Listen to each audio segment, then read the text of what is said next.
नमस्कार, मैं डॉक्टर कुकरेजा, एक फैमिली फिजिशियन हूँ। आज हमने अपने स्टूडियो में डॉक्टर वेद को बुलाया, जो एक मशहूर स्पाइन सर्जन है। डॉक्टर वेद, नमस्कार। आजकल हम देखते हैं कि कमर दर्द के बहुत से मरीज परेशान होकर घूमते रहते हैं इधर उधर। इसके विशेष कारण क्या हो सकते हैं? डॉक्टर साहब, कमर दर्द आमतौर पे सेडेंटरी लाइफस्टाइल, गलत पोस्चर ट्रेनिंग और ओबेसिटी, इन कारणों से होता है। महिलाओं में ये बड़ा आम है। ट्रंकल ओबेसिटी की वजह से एक लंबर लोडोसिस हमारा बढ़ जाता है, तो सारा स्ट्रेन कमर पे आता है, उसकी वजह से भी कमर दर्द होता है। विटामिन डी डेफिशिएंसी भी एक मुख्य कारण है यंग महिलाओं में कमर दर्द का। तो ये कुछ कारण कमर दर्द के। आजकल हम देखते हैं सर, तकरीबन हर एमआरआई में एक विशेष टिप्पणी लिखी होती है, लंबर कैनाल स्टेनोसिस। तो इसके क्या क्या लक्षण होते हैं? जी, लंबर कैनाल स्टेनोसिस डॉक्टर साहब, ये बढ़ती हुई परेशानी है। एजिंग के साथ ये देखने को मिलती है। एमआरआई में इसलिए लिखा होता है, मे बी सिम्टोमेटिक हो या ना हो। एमआरआई में जो एक्सियल सेक्शन में कैनाल का डायमीटर वो नापते हैं, वो अगर 10 से कम है या 11 भी है तो वो उसको स्टेनोसिस बोल देते हैं। लेकिन जरूरी नहीं है सिम्टम्स 10 डायमीटर या 11 डायमीटर पे हो। ऐसे भी हमने लोगों को देखा है जिनका डायमीटर 8 या 9 है, लेकिन उनको सिम्टम्स नहीं है। तो हम लंबर कैनाल स्टेनोसिस की जो डेफिनेशन है वो हम तभी बोलते हैं जब सिम्टम्स पेशेंट को हो, चाहे रेडियोलॉजिकली एमआरआई पे हमें स्टेनोसिस दिख रहा है और सिम्टम्स नहीं है तो हम स्टेनोसिस नहीं मानते। डॉक्टर, इस लंबर कैनाल स्टेनोसिस को मैनेज कैसे किया जा सकता है? लंबर कैनाल स्टेनोसिस क्योंकि कैनाल के डायमीटर को कम हो जाने की वजह से नसों पे दबाव आना, तो नसों पे दबाव हटाने के किसी तरीके से हम स्टेनोसिस को मैनेज कर सकते हैं। फिजिकल ट्रेनिंग यानी कि फिजियोथेरेपी जिसको बोलते हैं, उसमें स्पाइनल कैनाल का डायमीटर बढ़ाने के लिए कुछ एक्सरसाइज, स्पाइनल फ्लेक्शन एक्सरसाइजेस हम सिखाते हैं, जिससे डायमीटर थोड़ा सा बढ़ जाता है।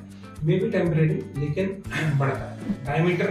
आपको पहले संरचना समझनी होगी। मान लो रीढ़ की हड्डी में हम वर्टिब्रा की बात करें, तो वर्टिब्रा में एंटीरियरली बॉडी है और पीछे जो कैनाल है, इस कैनाल में से ही स्पाइनल कॉर्ड निकल रही है जो सारी नसें पैरों को पहुंचाती है। सर्वाइकल कैनाल जो है वो हाथों की नसों को सप्लाई करती है और जो लंबर कैनाल है वो पैरों की नसों को सप्लाई करती है। तो जब स्टेनोसिस होता है तो मरीज के सिम्टम्स ये रहते हैं कि वो बटक पेन और लेग पेन, थोड़ी दूर चलने पे ही पेशेंट कहता है कि मेरे पैर बिल्कुल भारी हो जाते हैं, दर्द होने लगता है और अधिक पीड़ा की वजह से उनको रुकना पड़ता है, बैठना पड़ता है। 100 मीटर से कम अगर उनको चलने पे दर्द होने लगे तो हम इसको न्यूरोलॉजिकल क्लॉडिकेशन डिस्टेंस कहते हैं। इसमें कुछ पेन किलर्स टेम्परेरी और फिजियोथेरेपी करने से ही काफी मरीजों को आराम मिल जाता है। योगा से क्या इस बीमारी को मरीज अपने आप को रख सकते हैं? सर, जो रूटीन में योगा करते रहते हैं तो हमने देखा है कि उनका स्टेनोसिस सिम्टोमेटिक नहीं होता, क्योंकि देखिए एजिंग है तो डायमीटर तो कम होना ही है। लेकिन हम फ्लेक्शन एक्सरसाइज, जैसा मैं बता रहा था कि फिजियोथेरेपी में भी हम फ्लेक्शन एक्सरसाइज ही सिखाते हैं। योगा में भी जो पवन मुक्त आसन और पादहस्त आसन, इस तरह के कुछ आसन हैं जिसमें स्पाइन फ्लेक्शन में जाती है और पीछे लिगामेंटम फ्लेवम रिलैक्स हो जाता है, तो डायमीटर कुछ हद तक बढ़ता है। तो फिजिकल एक्सरसाइज का ही एक तरीका योगा भी है, वो करना ही चाहिए, उससे पेशेंट को लगेगा। लंबर कैनाल स्टेनोसिस में ऐसी कौन सी स्टेज होती है कि हमें ये कहना पड़े पेशेंट को अब आपको अर्जेंट एक्शन लेना पड़ेगा? डॉक्टर साहब, डिस्टेंस अगर क्लॉडिकेशन का बहुत कम हो गया है तो थोड़ी दूर ही चलने के बाद उनको बैठना पड़ता है, बर्निंग सेंसेशन आ जाती है, बटक पेन होता है, लेग्स पेन बहुत ज्यादा होता है और इससे भी आगे बढ़े तो यूरिनरी सिम्टम्स आने लगते हैं। हालांकि यूरिनरी सिम्टम्स मेल्स में प्रोस्टेट की वजह से भी आते हैं, तो उसके कारणों को तो रूल आउट करने के लिए अल्ट्रासाउंड कराना चाहिए। लेकिन पोस्ट वॉइड हम एक अल्ट्रासाउंड करते हैं, यानी कि यूरिन करने के बाद भी आप अल्ट्रासाउंड करके देखेंगे कि कुछ यूरिन रुक जा रहा है। तो अगर ऐसा है तो वो एक अर्जेंसी होती है जिसमें हमें डिकम्प्रेशन करने की जरूरत है, जिसको एक सामान्य सर्जरी आप कह सकते हैं, क्योंकि डायमीटर स्टेनोसिस इतना ज्यादा हो गया है कि उसके ब्लैडर भी इन्वॉल्व होने लगे हैं पेशेंट को, तो उसको मैंने कहते डिकम्प्रेशन के लिए। लेकिन अक्सर तो ये सुना जाता है और लोग ऐसा ही समझते हैं कि बैक सर्जरी बहुत कठिन होती है। डॉक्टर साहब, स्पाइन सर्जरी बदनाम इसलिए है कि पहले बहुत बड़े बड़े इंसिजन्स लगते थे, पूरी लेमाइना काटी जाती थी। स्टेनोसिस क्योंकि पीछे से होता है तो पूरी लेमाइना काट के ही हम डिकम्प्रेस कर पाते थे। लेकिन अभी तकनीक बहुत अच्छी हो गई है, इवोल्यूशन समझ लीजिए इसको। हमारे पास एंडोस्कोपी की सुविधा उपलब्ध है जिसमें हम हड्डी को बहुत ज्यादा न काटते हुए सिर्फ बर कर देते हैं। भर करके उस एरिया को फ्री कर देते हैं जहाँ लिगामेंटम फ्लेवम चिपका हुआ था। तो लिगामेंटम फ्लेवम को निकालने के बाद नसें खुल जाती हैं, उनको जगह मिल जाती है, स्पेस मिल जाती है और सिम्टम्स पेशेंट के धीरे धीरे चले जाते हैं। तो ये तकनीक की वजह से हुआ है और ये बेहद आसान है। इसके बाद अन्य लाभ ये है क्योंकि ज़्यादा लंबा इसमें स्टे नहीं होता, हॉस्पिटल की जरूरत नहीं पड़ती, तो पेशेंट को अगले दिन या 2 दिन बाद ही डिस्चार्ज कर देते हैं और वो चल पाता है। मेरे ख्याल से एंडोस्कोपिक स्पाइन सर्जरी तो काफी महंगी होती है। नहीं डॉक्टर साहब, ऐसा नहीं है क्योंकि तकनीक हमेशा समय के साथ सस्ती होती है। तो जब एंडोस्कोप शुरू में आए थे, मैं सन 2000 की बात करूं, तब तो ये तकनीक बहुत महंगी लगती थी। लेकिन अभी इंडियन हम स्कोप्स देख रहे हैं जो जर्मनी से इंपोर्ट करके ला रहे हैं। एमपी मेडिकल एक कंपनी है अहमदाबाद में, मैंने उसका स्कोप इस्तेमाल किया है, बहुत अच्छी तकनीक है।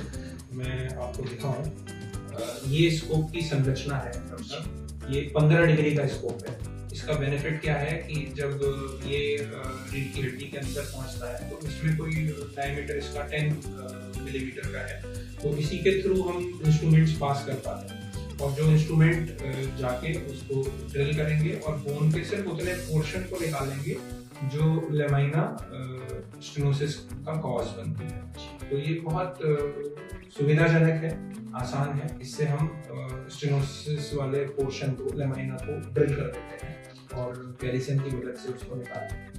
तो इसमें ना तो बहुत इलाज महंगा होता है और बल्कि ये आसान है, तकनीक द्वारा है।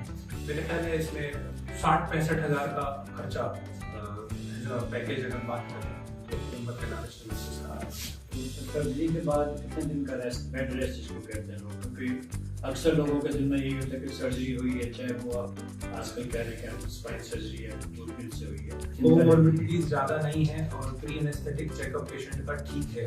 तो मुझे लगता है सिर्फ 2 दिन के लिए हॉस्पिटलाइजेशन की जरूरत पड़ती है जी। और पेशेंट का इको, ईसीजी ये सब हम पहले इसलिए कर लेते हैं कि पोस्ट ऑप कोई कॉम्प्लिकेशन ना हो, और अगर सब कुछ ठीक है तो पेशेंट को दूसरे दिन ही हम डिस्चार्ज कर सकते हैं। लंबर स्टेनोसिस में PSLD हम इसको बोलते हैं, परक्यूटेनियस स्टेनोस्कोपिक लंबर डिकम्प्रेशन जी, जो हम स्कोपी से करते हैं। इसमें नेक्स्ट डे ही पेशेंट को चला दिया जाता है और दूसरे दिन डिस्चार्ज करते हैं। कोई खास बेड रेस्ट की आवश्यकता है।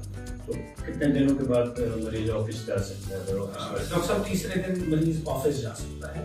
उसको हम कुछ परहेज बताते हैं कि लंबे समय तक लगातार नहीं बैठना है। कुछ दिन के लिए LS बेड, सिंपल बेड जो आती है, वो कोर मसल्स को थोड़ा हेल्प करती है, तो वो देते हैं। कुछ रेगुलर एक्सरसाइज, कुछ मेडिसिन भी पेशेंट की चलती रहती है, क्योंकि मेडिसिन का फायदा ये होता है कि वो दोबारा स्टेनोसिस ना हो या किसी और लेवल पे ना हो।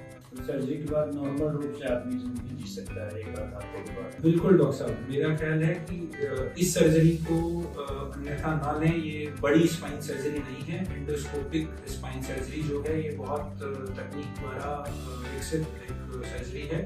इसके बाद दूसरे दिन ही हम पेशेंट को चला देते हैं और तीसरे दिन वो अपना ऑफिस ज्वाइन कर सकता है। इसमें रिकवरी बहुत फास्ट होती है, यही इसका एडवांटेज है।